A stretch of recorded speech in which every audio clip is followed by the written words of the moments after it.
শেখ হাসিনাকে ফেরত দিয়ে ভারতের ন্যায় বিচারের পক্ষে থাকা উচিত বলে মন্তব্য করেছেন আন্তর্জাতিক অপরাধ ট্রাইব্যুনালের চিফ প্রসিকিউটরের বিশেষ পরামর্শক টবি ক্যাডম্যান।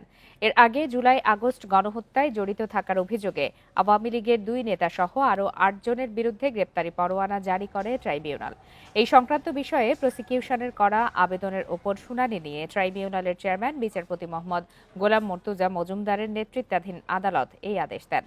আদালতে রাষ্ট্রপক্ষে শুনানি করেন চিফ প্রসিকিউটর মোহাম্মদ তাজুল ইসলাম। পরে এক ব্রিফিংয়ে সাংবাদিকদের তিনি জানান, আজ ৮ জনের বিরুদ্ধে গ্রেপ্তারি পরোয়ানা জারি করা হয়েছে, যার মধ্যে ২ জন আওয়ামী লীগের প্রভাবশালী নেতা।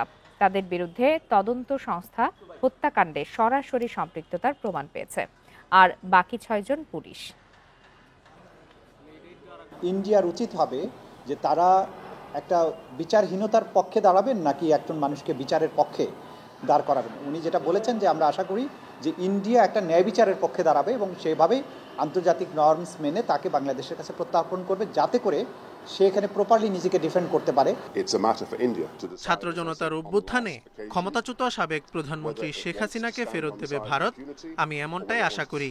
তাকে ফেরত দিয়ে দেশটির ন্যায় বিচারের পক্ষে থাকা উচিত।